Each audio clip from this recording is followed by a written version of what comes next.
$9.97. If it starts with a phone call, I follow up on whatever the phone call is. If it's a lost dog, I'll go to the area it was last seen. There he is. Depends on the demeanor of the animal. If it's aggressive, I approach with a little more caution. And if it's nice and runs up and wants treats and wants to be pet, then usually I'm able to just get them on a leash, walk them back to my truck. We are working with other entities and stuff to really push the microchipping ordinance. We do have chip readers.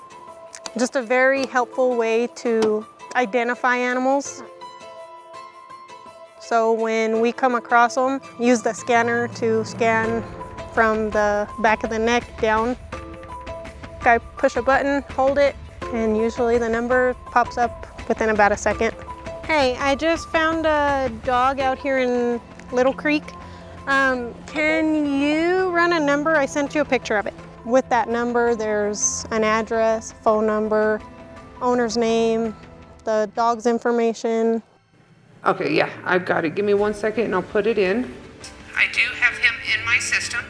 His name is Samson, and he looks like to be a 12-year-old golden retriever mix. I'll attempt to make contact with the owners. If I can, the dog gets returned. If I cannot, the dog goes to the shelter.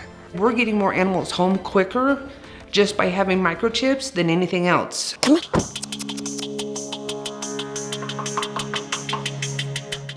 Hi, how are you? Hello, officer. Hi. Is this your dog? Yes, ma'am, it is. Of all the animals I scan, only about 25% are actually chipped. Yeah, so just so you know, Lincoln County does have an ordinance. Your dogs do need to be either fenced up, chained up, leashed up, something of that nature. Most people, they're appreciative. They appreciate that I didn't take the dog to the shelter and they don't have to pay fees to get the dog out. A collar or a tag can fall off, you know, and you don't have any way to contact that owner. Microchip is always there. You know, keep that information updated, which is another key point, is keeping your information updated with the microchip so that we can reach out to you and say, hey, you know, we have found your animal. The shelter currently charges $35 for microchipping. That does include the microchip registration. We do clinics a couple of times a year where the prices might be decreased, and then you can also go to your local vet and get microchipping as well. And then that chip stays with them for life. You don't have to redo it, you don't have to do any new chips or anything like that. That number is always associated with that animal. If an animal comes in, there is a return to owner fee. If they're microchipped, that fee is going to be lessened because they are microchipped and we're able to get that animal out a whole lot quicker. If they are not and they're spending more and more time here, those fees do increase by the day if they're not reclaimed in time. There's different fees depending on if they're fixed or not fixed. If they're not fixed, the fees are considerably more than an animal being fixed.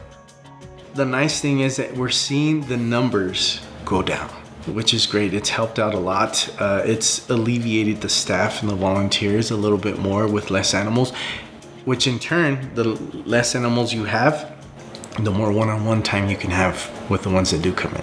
I have had a couple of instances where an animal has been missing for years and they come in and we scan that microchip and find that original owner. And for them to get that call and let us know, hey, so-and-so's been missing for 3 years and I never thought I'd see him again. It warms your heart, you know, it makes those hard days a lot easier.